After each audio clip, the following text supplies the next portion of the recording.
आज हमारे साथ हैं अमित शाह जी, गृह मंत्री, एक खास बातचीत के लिए। अमित भाई, आपको न्यूज़ 18 नेटवर्क को एक एक्सक्लूसिव इंटरव्यू देने के लिए बहुत बहुत धन्यवाद। आज बहुत शुभ दिन भी है, नवरात्र भी है, आपको उसकी भी शुभकामनाएं। सबसे पहला सवाल अमित भाई, पिछले कुछ महीनों में देश में आपके स्वास्थ्य को लेकर बहुत चिंता भी रही है लोगों की, आपको देखकर बहुत अच्छा लग रहा है, कैसे हैं आप? नहीं, मैं बिल्कुल ठीक हूँ, स्वस्थ हूँ और पूर्णतः अपना काम कर रहा हूँ। सबसे पहले तो मैं देश भर की जनता को आज शक्ति का पर्व नवरात्रि जो शुरू हो रहा है उसकी बहुत बहुत हृदय से शुभकामना देता हूँ।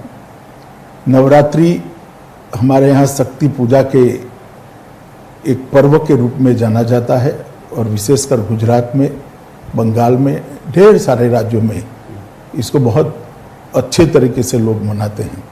मैं साथ में इतना भी कहना चाहूँगा कि इस नवरात्रि पर्व को हम सावधानियों के साथ मनाएं और सरकार की जो सूचनाएं हैं उसका बिल्कुल अनुशंसाओं का पालन करते हुए मनाएं, जिससे कोरोना महामारी पर विजय प्राप्त करने की जो हमारी लड़ाई है उसमें हम आगे बढ़ पाए।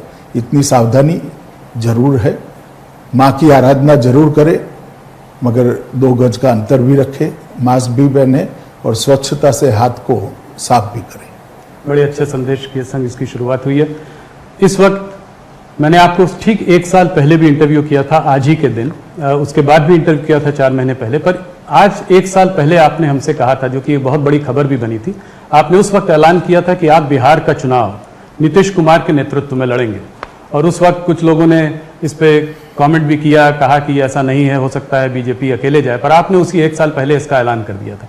तो 2015 और आज इसको आप कैसे देखते हैं? उस वक्त आप नीतीश जी के खिलाफ थे, आज आप नीतीश के साथ हैं, तो इस चुनाव में आपका आंकलन क्या है और आपका प्रेडिक्शन बहुत वो माना जाता है, क्या नंबर लगाएंगे आप कि कितनी सीट जीतेगी? देखिए, हमने जब से नीतीश कुमार जी के साथ हमारी सरकार बनी तब से भारतीय जनता पार्टी ने फैसला किया था कि बिहार का जो 2020 का चुनाव है वो हम नीतीश कुमार जी के नेतृत्व में लड़ेंगे।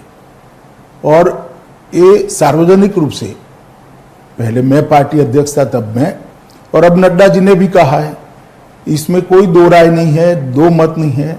मैं आज फिर से दोहराना चाहता हूं कि चुनाव बिहार में श्री नीतीश कुमार के नेतृत्व में लड़ा जा रहा है और नरेंद्र मोदी जी एनडीए के सर्वमान्य प्रमुख नेता हैं, उनके नेतृत्व में लड़ा जा रहा है। तो जो कुछ भी भ्रांतियां फैलाने का प्रयास कर रहा है, मैं आज इस पर बड़ा फुल स्टॉप लगाना चाहता हूं। नीतीश कुमार ही बिहार के अगले मुख्यमंत्री होंगे। अगर भारतीय जनता पार्टी की सीट ज्यादा आएंगी तब भी? देखिए, अगर मगर का सवाल ही नहीं है। एनडीए को 2/3 बहुमत मिलने जा रहा है और नीतीश कुमार जी मुख्यमंत्री बनेंगे। तो ये आपका प्रेडिक्शन है जी। इसमें अगर बीजेपी की ज्यादा सीटें आएंगी तो भी मुख्यमंत्री नीतीश जी ही बनेंगे? देखिए राहुल जी, कुछ कमिटमेंट इस प्रकार के होते हैं जो सार्वजनिक तौर पर किए जाते हैं और उसकी पालना होती है। इस चुनाव में एक अलग मुद्दा जो उठकर आ रहा है वो है चिराग पासवान जी का। पहले वो आपके साथ थे, अब वो आपके साथ नहीं है। कुछ लोग कह रहे हैं वो अभी भी साथ में हैं। कल ही मैं उनका स्टेटमेंट देख रहा था, कह रहे थे कि मैं अपना सीना चीर के अगर दिखाऊं तो उसमें मोदी जी बसे हुए हैं। तो अगर ऐसा है तो फिर वो आपके साथ क्यों नहीं है? 143 सीटों पर चुनाव लड़ रहे हैं। अब मेरे साथ क्यों नहीं है, हमारे साथ क्यों नहीं है, इसका जवाब तो चिराग जी ही दे सकते हैं। मगर मैं पहले, बहुत दुखद घटना अभी अभी हुई, श्री रामविलास जी हमारे साथ नहीं रहे जी। और रामविलास जी समाजवादी आंदोलन की उस पीढ़ी के कार्यकर्ता थे जिन्होंने सामाजिक न्याय के लिए बहुत बड़ा काम किया। लगभग 5 दशक तक देश की राजनीति को वो योगदान करते रहे और बिहार के ही थे और खास कर दलितों के लिए बहुत बड़े नेता रहे। मैं श्री रामविलास पासवान जी को श्रद्धांजलि देना चाहता हूं। और जहां तक लोजपा भाजपा जदयू के गठबंधन का सवाल है, भाजपा की ओर से, जदयू की ओर से लोजपा को उचित जो बनती थी वो सीटों को कई बार ऑफर किया गया, कई बार नेगोशिएशन भी किया गया। अभी अभी मैंने अखबार में पढ़ा कि मैंने नहीं कहा, उन्होंने नहीं कहा, ये भी सच नहीं है। मेरी भी चिराग भाई के साथ कई बार बात हुई कि इतनी सीट बनती है, इतनी सीटों पर आप मान जाइए, और अगर कुछ है तो नेगोशिएशन के लिए आइए। कितनी सीट दी थी आपने? मैं नंबर सार्वजनिक करना नहीं चाहता हूं क्योंकि सार्वजनिक जीवन में ये ठीक नहीं होगा, मगर जो एक नया साथी जनता दल आया था, गत विधानसभा चुनाव में जनता दल नहीं था जी। तो जनता दल हमारे साथ जुड़ता है तो भाजपा और लोजपा दोनों की सीटें कुछ कुछ तो कम होगी, हमारी भी हुई है जी, ये लाजमी था। तो सबने अपनी अपनी सीटें कम करनी थी, ये एक समझौता था, मगर वो नहीं हो पाया और नहीं हो पाया तो बड़े दुख के साथ हमने अलग होना पड़ा। और उन्होंने एक तरफा कुछ बयान भी दिए, वो बयानों का भी रिएक्शन भारतीय जनता पार्टी और जदयू के कार्यकर्ताओं में भी आया, तो गठबंधन के लिए बड़ी दिक्कत थी और फिर भी हमने नहीं तोड़ा। अंततोगत्वा तोड़ने की घोषणा उनकी ओर से ही हुई। और आने वाले समय में क्या वापस आने की संभावना है? चुनाव के बाद देखेंगे, अभी तो हम आमने सामने लड़ रहे, डटकर लड़ रहे हैं। भारतीय जनता पार्टी का हर कार्यकर्ता जिस सीट पर हम वीआईपी, जदयू और भाजपा ये चार पार्टियां लड़ रही हैं, ये चारों को जिताने के लिए एडी चोटी का प्रयास करेगा और पूरा दमखम से चुनाव हम लड़ेंगे। इसी प्रकार से अन्य दल के कार्यकर्ता भी जहां भाजपा लड़ रही है वहां उसको जिताने का प्रयास करेंगे। और सामाजिक समीकरण हमारा बहुत अच्छा बन गया है, एक डिसिप्लिन वे में एनडीए आगे बढ़ रहा है। मुझे लगता है कि हम बहुत अच्छे नतीजे प्राप्त करेंगे। आपको ये नहीं लगता कि इनके जाने से कुछ वोट बैंक में आपके कटौती हो सकती है? देखिए, साथी जाने का दुख भी होता है, साथी जाने का नुकसान भी होता है, मगर जब आपके हाथ में बात ही न हो तो आप क्या कर सकते हो। इसके सामने हमारे पास वीआईपी पार्टी आई है जो पिछड़े वर्ग के बड़े वर्ग का समर्थन करती है, समर्थन उसको प्राप्त है। मांझी जी भी आए हैं। तो कुल मिलाकर हमारा गठबंधन सामाजिक रूप से बहुत मजबूत गठबंधन है और मुझे लगता है कि बिहार की जनता समझ रही है कि गठबंधन नहीं हुआ उसमें दोष किसका है। तो आप ये कह रहे हैं कि चुनाव एक बार हो जाएं, उसके बाद चिराग पासवान जी के वापस आने की संभावना बन भी सकती है उस वक्त? मैंने ऐसा नहीं कहा, मैंने कहा चुनाव के बाद देखेंगे, परंतु चुनाव में 2/3 बहुमत से हमारा गठबंधन विजयी होगा, सरकार बनाएगा जिसके मुखिया नीतीश जी होगा। बहुत दिनों से ये बात, इस बात में हम लोगों ने, मैंने आपसे पहले भी इंटरव्यू में पूछा है, इस बात की चर्चा भी रही है, आपके कैडर्स की डिमांड भी रही है, लोग ये जानना भी चाहते रहे हैं कि भारतीय जनता पार्टी बिहार में चुनाव अकेले क्यों नहीं लड़ती है? देखिए, जहां तक अकेले लड़ने का सवाल है, पार्टी के संगठन का विस्तार कितना हुआ है, विस्तार कर कर नीचे तक पैंट कितनी बनी है। और नीतीश कुमार जी जब से एनडीए बना तब से हमारे साथी हैं।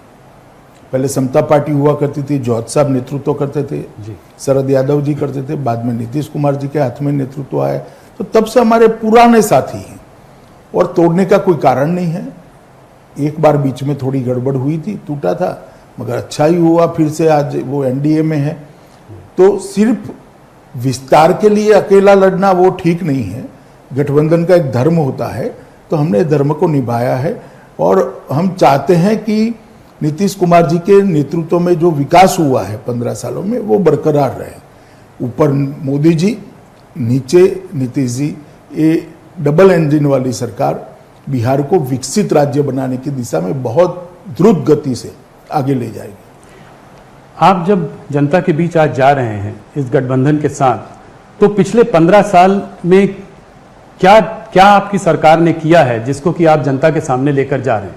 ये 15 बनाम 15 जो आप 15 साल अपने और 15 साल लालू जी के कंपेयर करने की कोशिश कर रहे हैं, इसमें आप क्या बोल रहे हैं जनता को? सिर्फ इतना ही नहीं है जी, आप बिहार के 15 साल लालू जी के और 15 साल नीतीश जी के कंपेयर करना है तो मैं अभी कर देता हूं, मगर इसके साथ साथ केंद्र में श्री नरेंद्र मोदी जी की सरकार बनने के बाद 10 साल भी नहीं हुए, 6 साल समाप्त हुए। 6 साल के अंदर देश के 60 करोड़ गरीब, जिसमें से बहुत बिहार में गरीब आबादी बहुत ज्यादा है, आप भी जानते हो जी, उनके घर में बिजली पहुंचाई गई। हर घर में बिहार में बिजली है आज, शौचालय पहुंचाया गया है, गैस का चूल्हा पहुंचाया गया है, स्वास्थ्य योजना का 5 लाख तक का कार्ड पहुंचाया गया है, ढेर सारी सुविधाएं उनको देने का काम भारतीय जनता पार्टी की सरकार ने किया है।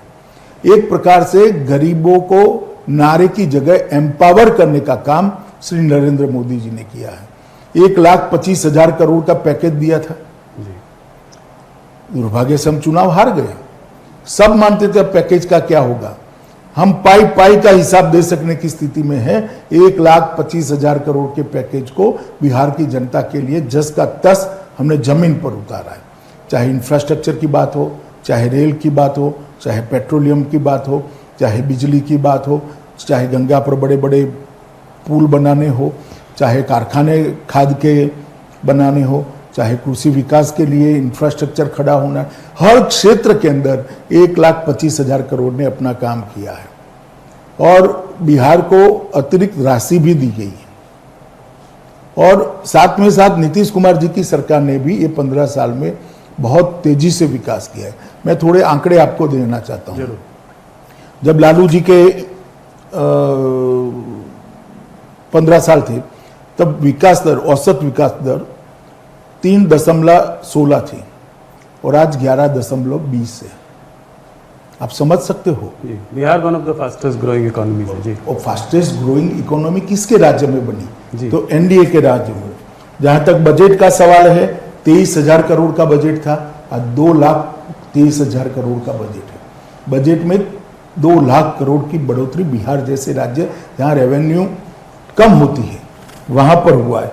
इसी प्रकार से एग्रीकल्चर ग्रोथ रेट में 5% की वृद्धि है। व्यक्तिगत आय में भी वृद्धि हुई है। लगभग 18% लोगों के घर में बिजली थी, आज 100% घरों में बिजली हुई।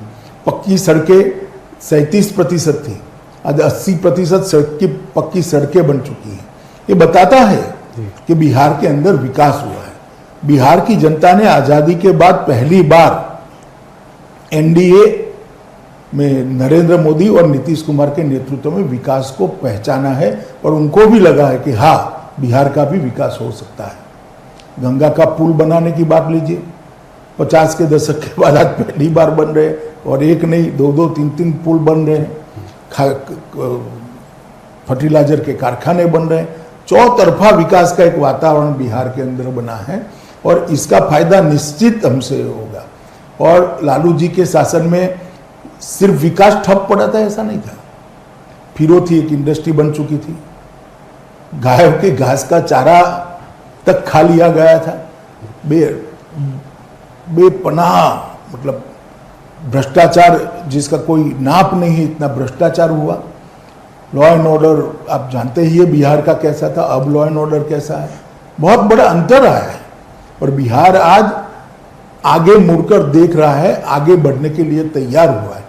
तो ये जो परिवर्तन आया है ये 15 साल में आया है और ये परिवर्तन के अंदर और तेजी आई है वो मोदी जी के प्रधानमंत्री बनने के बाद आई है। तो नीतीश कुमार जी के 15 साल और लालू जी के 15 साल का कंपैरिजन, अगर जदयू ही भाजपा जदयू रखे इससे तो अच्छा है कि आरजेडी एक बार रख दे तो बिहार की जनता को मालूम पड़ जाएगा कि विकास किसको कहते हैं।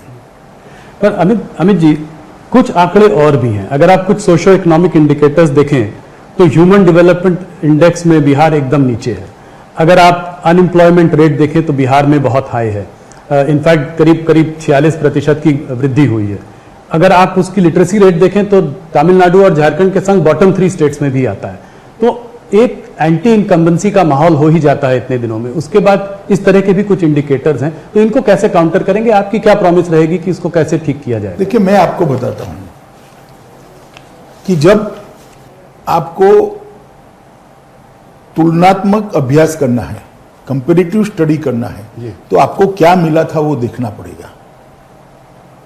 आपको एक मैदान मिल जाए और उस पर एक मकान बनाना है तब तो सरल होता है, मगर 500 फुट ऊंडा गड्ढा मिलेगा और उसमें मकान बनाना है तो देर लगती है। और जब चहु ओर से पिछड़ापन हो तब आपने प्रायोरिटी तय करनी है। तो नीतीश कुमार जी ने प्रायोरिटी तय करी है, नरेंद्र मोदी जी ने प्रायोरिटी तय करी है कि भी पहले हर व्यक्ति को एम्पावर करो, गांव को सड़कों से जोड़ दो, गांव को बिजली से जोड़ दो, गांव के अंदर शुद्ध पीने का पानी पहुंचाने का काम कर दो। ये होने के बाद ऑटोमेटिकली इंफ्रास्ट्रक्चर के बगैर कैसे इंडस्ट्री आ सकती है? तो अभी इंफ्रास्ट्रक्चर बनाना, बिजली पहुंचाना, ये काम हुआ है। मैं नहीं कहता कि पूरा काम समाप्त हो गया। कांग्रेस आरजेडी के शासन में जो बीमारू राज्य बनाकर छोड़ा था, उसमें बाहर आने के लिए अभी काफी कुछ करना बाकी है, मगर वो वही कर सकते हैं जिन्होंने इतना किया है, और वो नीतीश कुमार और नरेंद्र मोदी जी की जोड़ी है। मोदी जी यहां पर है और नीतीश जी वहां है, तो केंद्र सरकार का भी समर्थन प्राप्त होगा। अगर एक सरकार ऐसी आ जाती है जो केंद्र के साथ झगड़ा लगाने में ही पड़ी रहेगी, तो बिहार का विकास कैसे आएगा? और एक सरकार ऐसी आएगी, एनडीए की सरकार आएगी, जो नरेंद्र मोदी जी के विकास के विजन को अपने यहाँ अपनाएगी, तो मैं मानता हूं फायदा होगा। लालू प्रसाद जी जब पावर में आए थे तो उन्होंने ये MY कॉम्बिनेशन ढूंढ लिया था, मुस्लिम यादव वोट बैंक, जो कि आज भी 30% से ऊपर सीधा सीधा है, जो एक तरफ वोट देता है।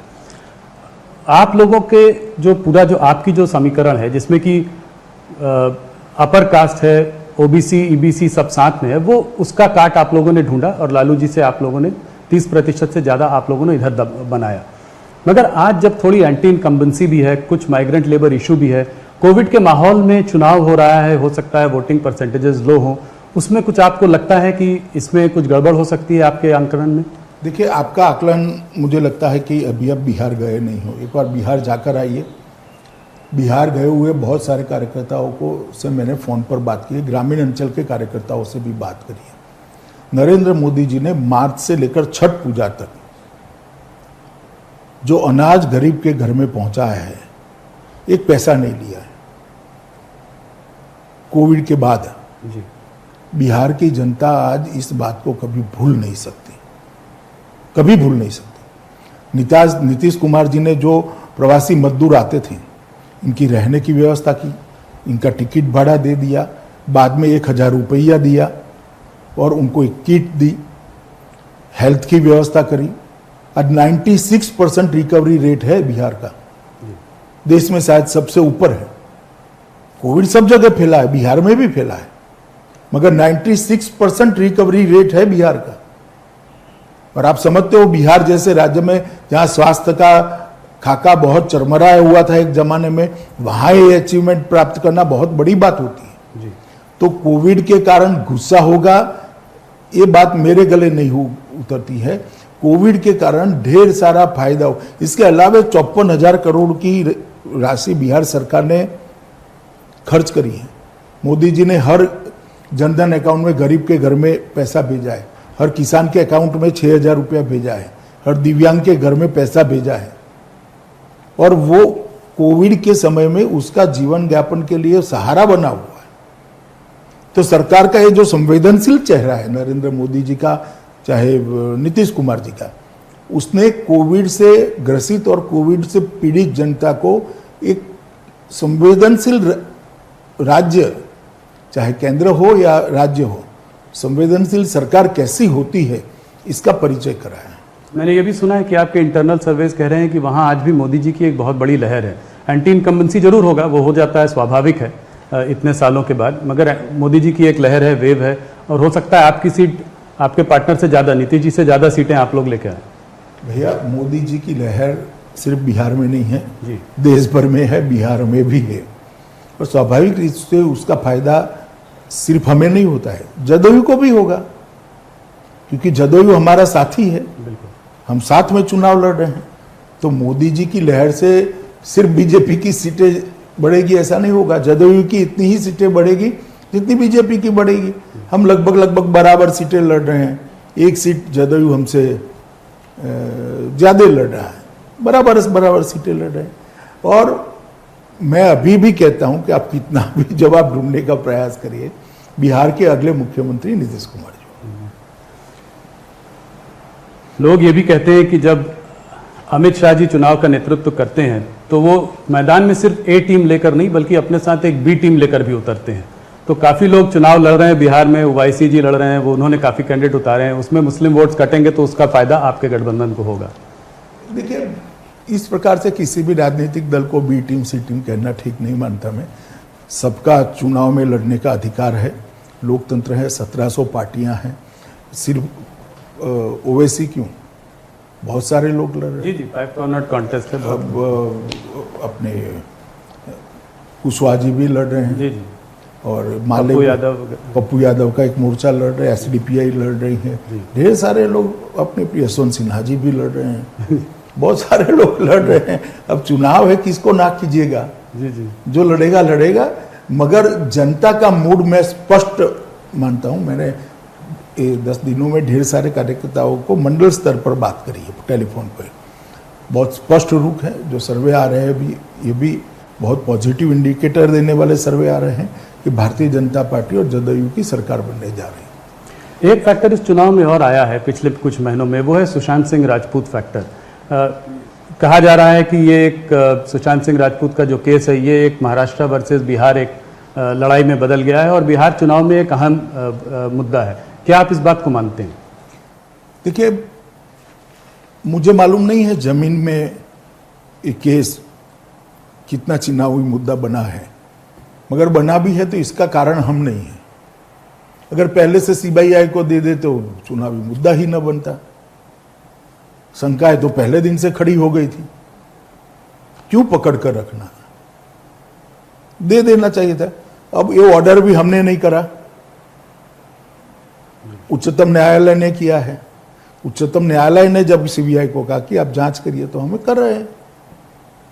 मगर मैं इतना मानता हूं कि सुशांत सिंह जी की जगह कोई भी व्यक्ति हो, अगर अपमृत्यु होती है तो इसकी जांच ढंग से होनी चाहिए, न्यायिक होनी चाहिए, न्यूट्रल होनी चाहिए। जल्दी में आपको लगता है कि केस को क्लोज कर दिया था मुंबई पुलिस ने?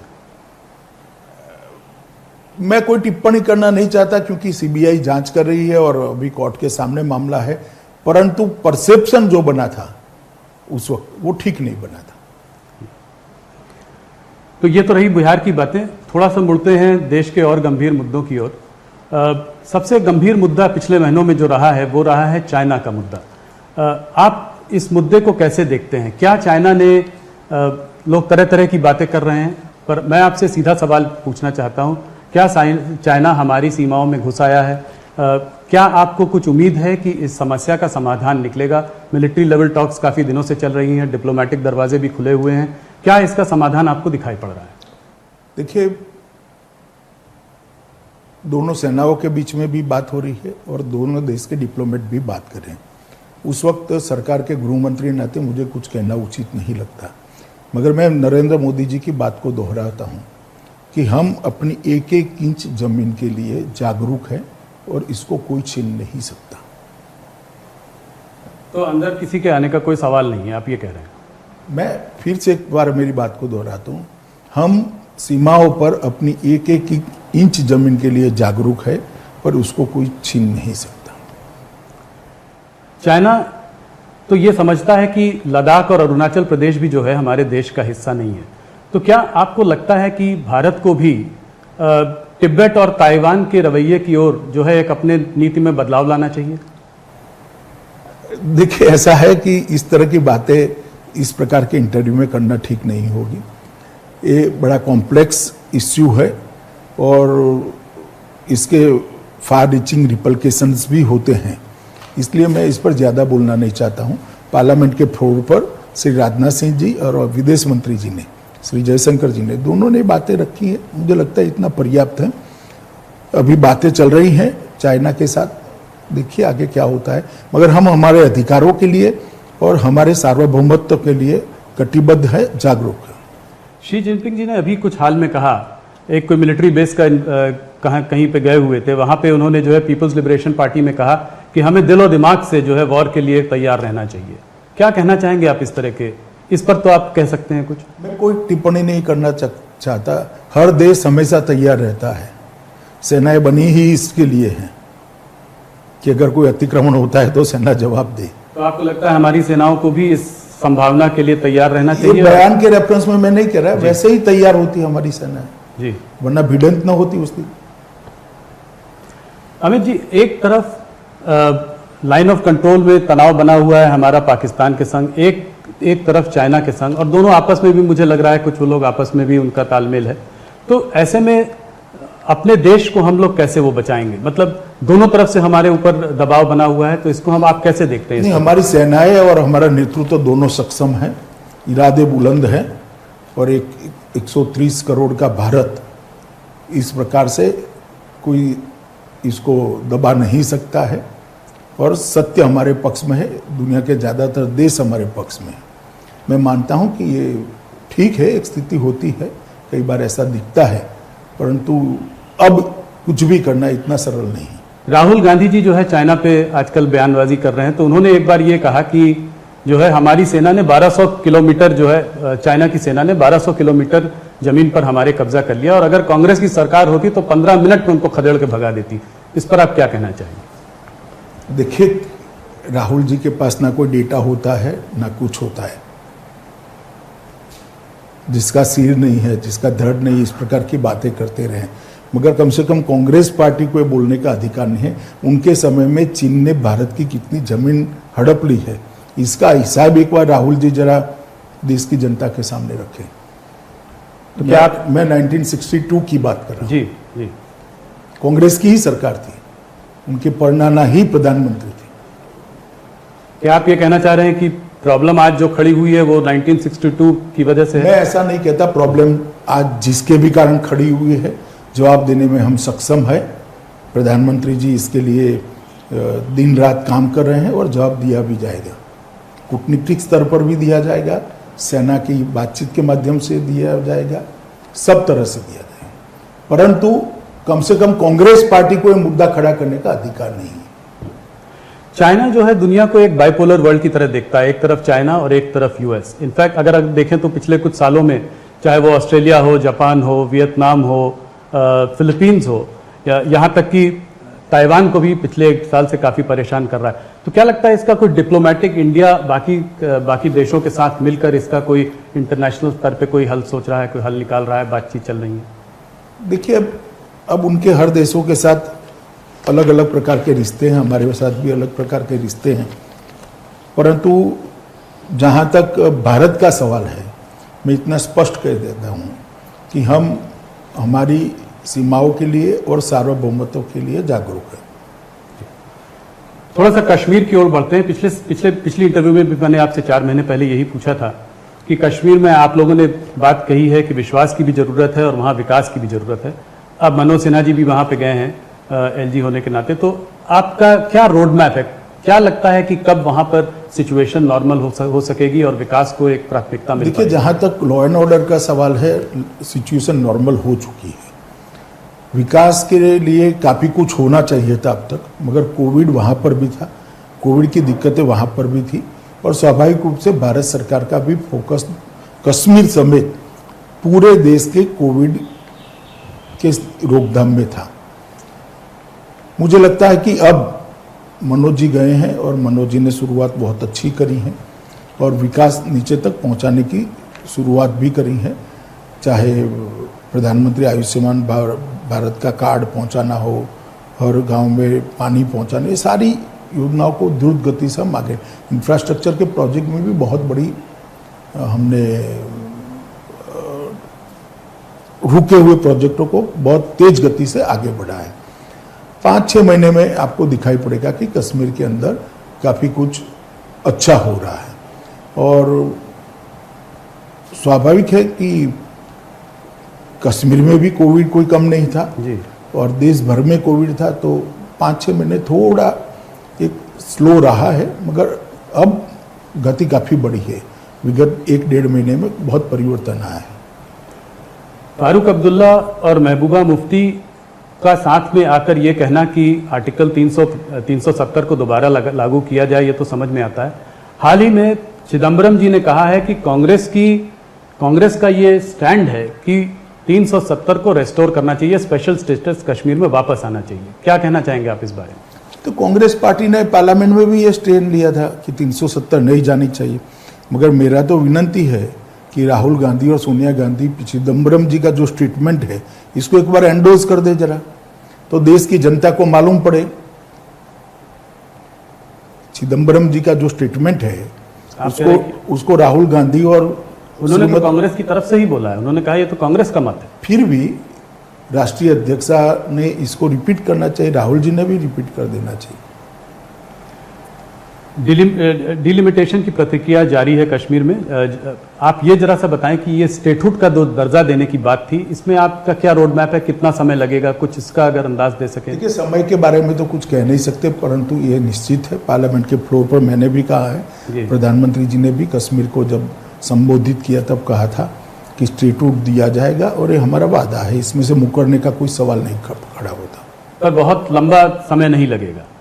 मैं नहीं मानता लंबा समय जिसको कहते हैं ऐसा लगेगा, परंतु प्रायोरिटी विकास है। सबसे पहले विकास, उसके बाद इस पर भी विचार किया जाएगा। मगर आप ये कह रहे हैं कि बहुत लंबा समय नहीं, इसको भी देखा जाएगा और जल्दी ही लागू किया जाएगा। कुछ हिंदू संगठन जो है अब मथुरा में कृष्ण जन्मस्थान की बात कर रहे हैं, कह रहे हैं कि जो औरंगजेब ने जो वहाँ मस्जिद जो बनाई थी उसको भी हटाकर वहाँ पर भी मंदिर बनाया जाना चाहिए। इसमें आपकी सरकार और आपकी पार्टी का क्या मतलब? हमारी सरकार का कोई रोल नहीं है, ना पार्टी की प्रतिक्रिया हो सकती है। ये कुछ संगठनों ने अपनी ओर से बात करी है और कोर्ट में गए हैं, ना कोर्ट में हम पार्टी है ना कहीं पर भी पार्टी है। मैं इस पर कोई टिप्पणी करना नहीं चाहता हूँ। तो राम जन्मभूमि जैसे आप लोगों ने वो किया था, इसको आगे आप सरकार या पार्टी की तरफ से? राम जन्मभूमि हमारा एजेंडा था जी, ये एजेंडा नहीं, और उसको लेकर हम सालों तक एक आंदोलन किए थे। अभी जो संगठन गए हैं वो स्वतः गए हैं, और इसमें ना हम पार्टी है ना इस पर मैं कोई टिप्पणी करना चाहता हूँ। अभी हाल ही में असम की सरकार ने कुछ मदरसों के लिए खर्चे बंद कर दिए, तो उस पर कांग्रेस ने जो है बहुत जोर शोर से हल्ला किया और कहा कि सरकार जो है कुंभ पर तो इतना खर्चा करती है और यहाँ पे खर्चे बंद कर दिए। इसके बारे में आप क्या कहेंगे? मुझे लगता है शायद मॉडर्नाइजेशन की बात है, मैंने डिटेल मंगाई है जी, मगर मॉडर्नाइजेशन से जुड़ा हुआ कोई प्रॉब्लम है, मैं अभी एकदम स्पष्ट नहीं हूँ। मैंने कल ही डिटेल मंगाई है, वहाँ से डिटेल आने के बाद ही मैं कुछ कह सकता हूँ। अमित जी, एक चीज़ जो कि मैंने एक आध इंटरव्यू में पहले भी कही थी और ये आपने इसमें बहुत चर्चा भी की थी। आपसे मैंने एक बार पहले भी पूछा था कि ये भारतीय जनता पार्टी और शिवसेना में दरार पड़ गई है, अपने अपने रास्ते चले गए हैं, तो आपने मुझसे कहा था कि भारतीय जनता पार्टी कभी शिवसेना से दूर नहीं जाना चाहती थी, क्योंकि ये बहुत पुराने एनडीए के सदस्य थे। अब इधर बीच अकाली दल भी जो है एनडीए से उसने अपना रिश्ता नाता तोड़ दिया है, तो क्या इसको आप देखते हैं कि अब एनडीए जो है क्रम्बल कर चुका है, अब ये आज की पॉलिटिकल वास्तविकता में एनडीए का कोई स्थान नहीं है? ये ऐसा नहीं है। देखिए, 30 से ज़्यादा पार्टियां हैं, और जहाँ तक शिवसेना और अकाली का सवाल है, हमने किसी को नहीं निकाला। अकाली उन्हें हमारा साथ छोड़ दिया और शिवसेना ने हमारा साथ छोड़ दिया, हम क्या कर सकते हैं? तो क्या आपको लगता है कि कभी वापस भी आ सकते हैं, जैसे शिवसेना से कभी हाथ दोबारा मिलाया जा सकता है? इसका ये दरवाजा खुला है या नहीं? मैं कोई ज्योतिषी तो नहीं हूँ, मगर अभी तो वो कृषि बिल पर अड़े हैं जी, पर भारतीय जनता पार्टी की ओर से दरवाजा बंद नहीं है? नहीं, ऐसा कोई दरखास्त ही नहीं है, तो दरवाजा बंद खुला रहने का कोई सवाल नहीं है। नहीं, मतलब आपके मन में ये नहीं है कि अब नहीं, अब कभी इनके साथ वापस नहीं जाना, ऐसी कोई बात नहीं? देखिए, ऐसी बात नहीं है। उनका मुद्दा विशेषकर कृषि बिल है, जो अभी रिफॉर्म्स किए गए कृषि क्षेत्र के अंदर। मैं आपके माध्यम से देश भर की जनता को और विशेषकर किसान भाइयों को इतना जरूर कहना चाहता हूं कि विपक्ष के द्वारा देश के किसानों को भड़काया जा रहा है। ये कृषि बिल है क्या? आज देश अपनी उपज, अपना जो उत्पादन है, पूरा मंडियों में बेचता है, आड़तियों के माध्यम से बेचता है, तो उसको एक ही मंडी का रेट उपलब्ध होता है। अब बिल क्या लाया है कि वो मंडी के बाहर भी बेच सकता है। इसका मतलब ये नहीं कि मंडी बंद हो जाएगी।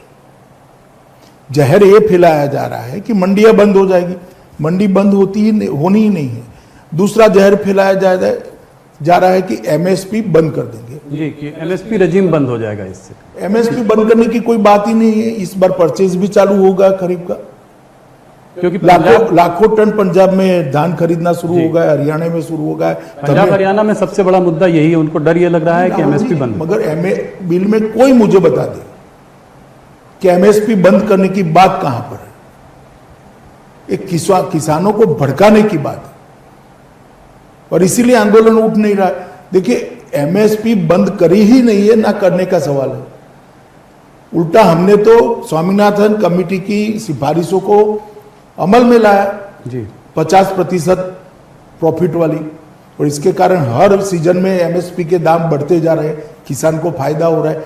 मगर एमएसपी से ज्यादा भी अगर कोई आटे की मिल वाला गेहूं का दाम देता है तो किसान क्यों नहीं बेच सकता उसको? किसान को ये ऑप्शन उपलब्ध होना चाहिए या नहीं होना चाहिए? जी तो हम तो ऑप्शन दे रहे हैं, और अगर एमएसपी से कम दाम है तो किसान भला क्यों प्राइवेट प्रायोरिटी को देगा? वो जरूर एपीएमसी में चला जाएगा। जरूर। और जब ई मंडियां बनने लगी है, देश भर की मंडियां ऑनलाइन आ गई है, युवा किसान अपने मोबाइल से रेट देखता है, वो घर पे रुक जाता है, मंडी में नहीं जाना है, यहाँ तो रेट कम मिल रहा है।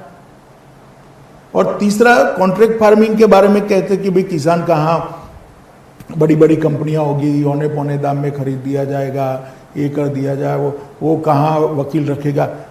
किसान ये कॉन्ट्रैक्ट में से किसी भी समय पर, किसी भी स्तर पर एक तरफा कॉन्ट्रैक्ट छोड़कर निकल सकता है। तो कॉन्ट्रैक्ट फार्मिंग का कॉन्ट्रैक्ट कंपनियों के लिए बाध्य है, किसान के लिए नहीं है।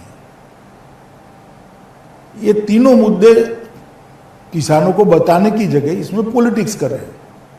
कांग्रेस पार्टी हो या अकाली दल हो या और पार्टियां हो, मगर देश का किसान अब पढ़ लिख चुका है, देश का किसान जानता भी है, पहचानता भी है, और आपके क्रेडेंशियल जो है उसको भी जानता है कि आंदोलन किसके लिए हो रहा है, आपकी सत्ता के लिए हो रहा है, किसान के लिए नहीं हो रहा है।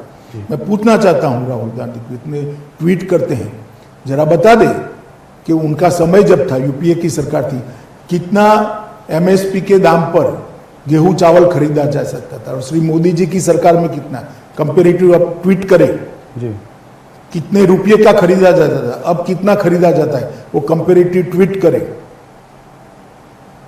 जब जब कांग्रेस का शासन आया, एमएसपी के दाम पर धान और गेहूं की परचेज को कम कर दिया गया। अब आप बोला किसानों की बात करते हो, किसान आपको बहुत अच्छे तरीके से जानता है भैया। कुछ तो मिडिलमैन भी इसमें जो है उनको भी काफी घाटा और परेशानी हो रही है। पैसा तो भी किसान का ही जा रहा है अंततोगत्वा तो। जी, ये पैसा सीधा किसान के जेब में जाना चाहिए, बिचौलियों का पैसा, और इसीलिए ये सुधार है। देखिए राहुल जी, मैंने पहले भी किया था कि नरेंद्र मोदी सरकार लोगों के लिए अच्छे हो ऐसे फैसले लेती है, अच्छे लगे ऐसे फैसले नहीं लेती है, और ये फैसला किसानों के लिए अच्छा फैसला है, किसान के भविष्य को सुधारने वाला फैसला है। नहीं, बोल्ड रिफॉर्म्स हैं। कुछ लोग कहते हैं कि जैसे 1991 में रिफॉर्म्स आए थे, उसी तरह का रिफॉर्म्स आज एग्रीकल्चर में आया। 1991 में भी इसकी कोई हिम्मत नहीं कर पाया था। जी, एग्रीकल्चर में नहीं हुआ था। देश के 70 करोड़ लोगों के भविष्य को आगे बढ़ाने के लिए फैसला है। तो ये किसानों को आप लोग कैसे समझाएंगे, खास करके हरियाणा पंजाब में, जहां पर की ज्यादा राइस और हरियाणा में तो अब ज्यादा आंदोलन नहीं रहा है, और पंजाब में भी लगभग मेरे हिसाब से 1.5 लाख टन से ज्यादा तो धान आ चुका। जी, किसान चला गया अपना ट्रैक्टर लेकर एमएसपी के दाम से बेचने के लिए। ऐसी बात नहीं है। बिहार में भी ये कोई बहुत बड़ा चुनावी मुद्दा नहीं है ना। मैं आपसे एक पहले ब्रॉड सवाल पूछना चाहता हूं, उसके बाद एक स्पेसिफिक सवाल पूछूंगा। मुझे लगता है कि देश में जैसे हाथरस का मुद्दा है, ये कोई हाथरस में कोई ऐसी बात तो नहीं है कि ये चीज़ हाथरस में हुई हो, चाहे यूपी हो, बिहार हो, मध्य प्रदेश हो, और भी तमाम प्रदेश हो हमारे देश में। रेप का मुद्दा एक बहुत बड़ा मुद्दा रहा है, सिक्योरिटी का मुद्दा, लॉ एंड ऑर्डर का मुद्दा बहुत बड़ा मुद्दा रहा है। क्या आपको लगता है कि देश में एक लार्जर पुलिस रिफॉर्म्स की ज़रूरत है? नहीं, देखिए, रिफॉर्म की जरूरियात को कोई इनकार नहीं करता, मगर आप मुझे बताइए, हाथरस में भी रेप होता है और जयपुर में भी, राजस्थान में भी होता है, टूल क्यों सिर्फ हाथरस को मिलता है? कारण क्या है? किसी दुर्भाग्यपूर्ण घटना को जी, राजनीतिक रंग देना कितना उचित है, और अपराधी उसी दिन पकड़े गए हैं, उसी दिन तीनों अपराधियों को धर लिया गया है, जेल में है आज। असल में मुझे लगता है कि रातों रात बॉडी को वो क्रिमेशन कर देना वो शायद वो भी जांच आयोग बिठा है जी, उसमें भी सस्पेंड भी किया अरे कमेटी बनाई है जी, सस्पेंड किया है और अब पूरी की पूरी जांच ही सीबीआई को ट्रांसफर कर दी गई है। जी। मगर किसी चीज को बढ़ाकर राजनीति करना मुझे लगता है इस प्रकार के मामलों में नहीं करना चाहिए।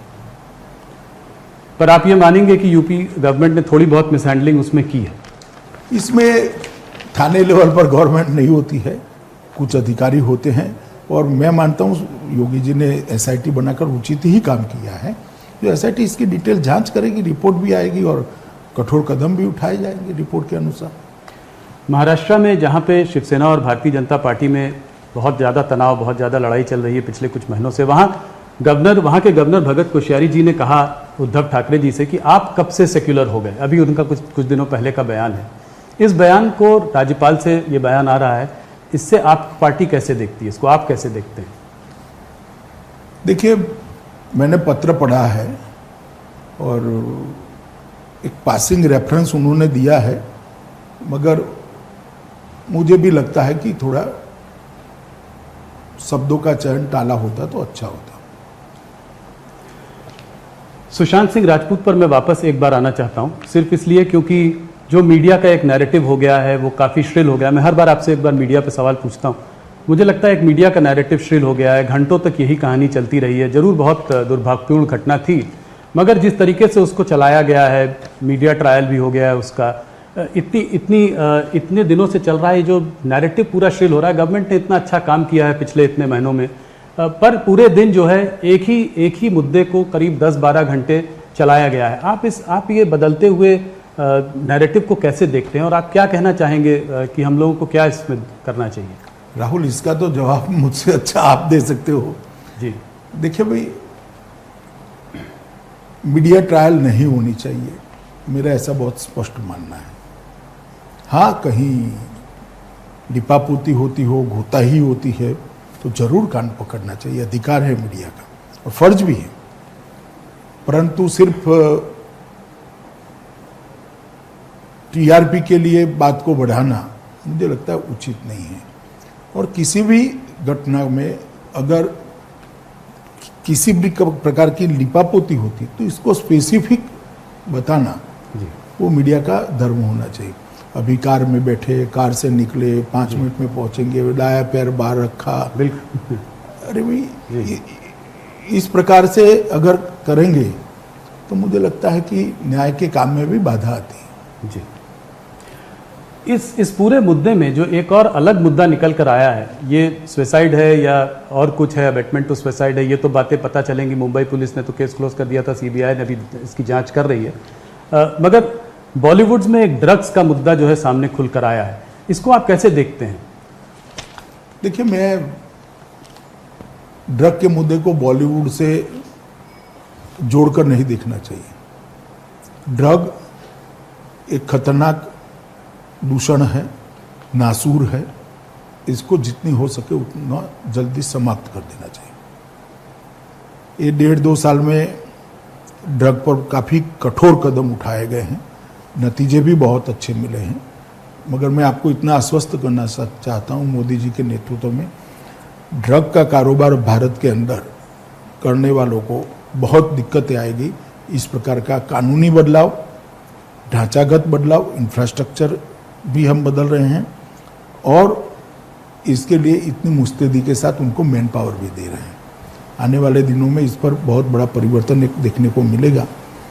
जहाँ तक बॉलीवुड का सवाल है, अब एनसीबी की जांच में जो निकलता है वो निकलेगा, परंतु इसको कोई एक सेक्टर्स के साथ जोड़ना ठीक नहीं होगा। पर चाहे कोई भी इसमें, जब आप बात कर रहे हैं कि इसमें चाहे कितना भी बड़ा आदमी हो, कोई भी इन्वॉल्व हो, सबके अगेंस्ट एक्शन हो। देखिए, छोड़ना तो किसी को नहीं चाहिए। जी। मैं थोड़ा सा वेस्ट बंगाल के बारे में बात करना चाहता हूँ। पिछली बार भी मैंने बात की थी, इलेक्शन आने वाला है अगले 6 महीनों में। आप बंगाल की स्थिति को आज कैसे देखते हैं? देखिए, बंगाल में कानून और व्यवस्था चरमराई हुई है। अम्फान तूफान आया, पूरी राहत इधर उधर अनाप शनाप घोटालों में चली गई। जो यहाँ से अनाज भेजा गया वो भी घोटालों में तितर बितर हो गया।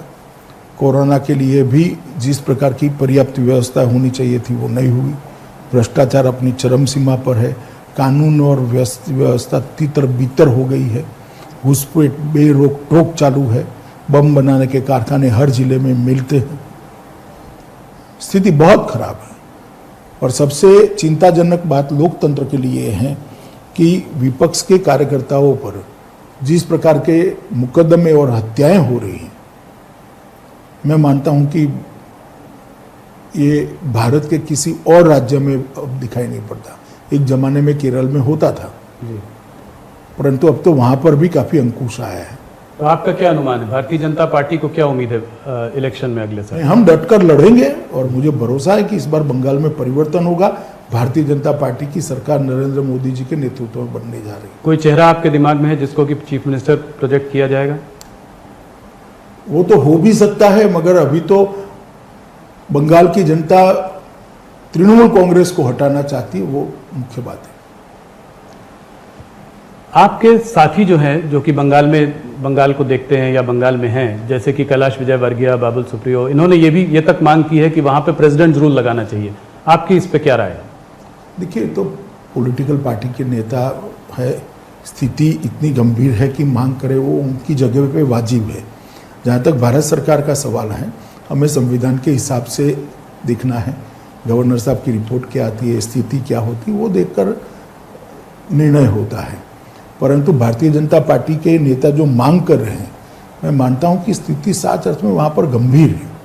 तो इसलिए उनकी मांग मतलब एकदम गलत भी नहीं है? मांग करना गलत नहीं है जी। और आप ये नहीं कह रहे हैं कि स्थिति अभी ऐसी हुई है कि वहां पर प्रेसिडेंट? मैंने ऐसा नहीं कहा जी। तमिलनाडु के बारे में आप क्या कहेंगे? क्या वहां रजनीकांत से आप हाथ मिला सकते हैं? अभी देर है थोड़ा, उन्होंने तय भी नहीं किया है कि वो राजनीति में आएंगे नहीं आएंगे। कुछ चेंजेस आपने किए हैं वहां पे, आप अपना बेस बना रहे हैं, तो इसलिए मैंने सोचा कि शायद अभी कुछ बातचीत चल रही होगी। नहीं, हम चेंजेस तो कर ही रहे हैं। हम तमिलनाडु में हमारी पार्टी को मजबूत भी करना चाहते हैं। AIADMK हमारे साथ हैं। हम 2 चुनाव AIADMK के साथ में लड़े हैं। अमित जी, एक और सवाल जो कि हर बार आपसे पूछता हूँ और आप भी बहुत गंभीरता से जवाब भी देते हैं। अभी हाल फिलहाल में एक तनिष्क का ऐड आया और जो कि बहुत ट्रोलिंग हुई तनिष्क के ऐड में, तो उसकी वजह से उसको ऐड विड्रॉ करना पड़ा टाटा को। कहीं ये सोशल हार्मनी जो है हमारे देश में, ये कुछ ढीली नहीं पड़ती जा रही है? जो सोशल हार्मनी का जो एक ढांचा था हमारे देश में, आपको लगता है कुछ लोगों की वजह से इस पर क्षति पहुंच रही है? देखिए, हमारी देश की सोशल हार्मनी को कोई इस प्रकार के छोटे मोटे हमले तोड़ नहीं सकते। इसका ताना बाना इतना मजबूत है। ढेर सारे हमले ऐसे हुए। अंग्रेजों ने भी बहुत प्रयास कर देखे, बाद में कांग्रेस ने भी बहुत प्रयास कर देखे, मगर ये टूटने वाली चीज नहीं है। मैं मानता हूं किसी भी प्रकार का ओवर एक्टिविज्म नहीं होना चाहिए। तो आप इसका खंडन करते हैं, ओवर एक्टिविज्म का खंडन करते हैं। आप से कुछ आखिरी 2-3 सवाल कोरोना के विषय में। आप कोरोना वॉरियर हैं, आप तमाम अस्पतालों में शुरू में गए, आप कोरोना सर्वाइवर भी हैं, आपको खुद कोरोना हुआ। आपका क्या संदेश है देश के लिए? मैं इतना ही कहना चाहता हूं कि जब तक दवाई नहीं बनती है, टीका नहीं वैज्ञानिक बना लेते हैं, तब तक प्रधानमंत्री जी की जो अपील है, मास्क पहन कर रखना, हाथ को स्वच्छ रखना सैनिटाइजर से, और 2 गज की दूरी रखना, यही दवाई है। और कोरोना से हमने बचना चाहिए। प्रधानमंत्री जी के नेतृत्व में दुनिया भर में कोरोना के खिलाफ हम एक सफल लड़ाई लड़े हैं। प्रति 10 लाख की आबादी अगर सब आंकड़े देखें, कोरोना पीड़ित लोगों की संख्या, मृत्यु की संख्या और रिकवरी रेट, तो इस सब में भारत 1, 2, 3 में आता है। मैं मानता हूं कि आगे पर कोरोना पर संपूर्ण विजय के लिए भारत की जनता ने कटिबद्ध होना चाहिए, और इसके लिए यही 3 मंत्र हमारे पास है। मास्क पहनकर रखना, सलामत अंतर के साथ ही खड़े रहना, और हाथ को स्वच्छ रखना। अगर इतना हम करते हैं तो बहुत सारे लोगों को कोरोना से बचा सकते हैं। आने वाले दिन त्योहारों के दिन है, त्योहार जरूर मनाइए, मगर कोरोना से बचकर और कोरोना को परास्त कर कर त्योहार बनाना चाहिए। कोरोना की वैक्सीन आपका क्या अनुमान है, कब तक आ सकती है? इसमें मेरे अनुमान से काम नहीं होता है। इसके इंटरनेशनल स्टैंडर्ड्स हैं, जब तक वो स्टैंडर्ड फुलफिल नहीं होते वैक्सीन किसी भी व्यक्ति पर लगाना हितावह नहीं होता है। तो ये तो वैज्ञानिक और इंटरनेशनल इंस्टीट्यूशन ही तय करेंगे, ICMR ही तय करेगी कि वैक्सीन मार्केट में ले जाने लायक हुई है या नहीं हुई। अमित जी, आपको हमें एक्सक्लूसिव इंटरव्यू देने के लिए बहुत बहुत धन्यवाद। आप हमारे माध्यम से करोड़ों लोग इस इंटरव्यू को देखेंगे, खास करके न्यूज़ 18 बिहार के दर्शक जो कि इस चुनाव को बहुत क्लोजली देख रहे हैं, वो आपके बयान को जरूर देख रहे होंगे। आपने हमें इतना समय दिया, इसके लिए बहुत बहुत धन्यवाद। नमस्कार। नमस्कार राहुल जी।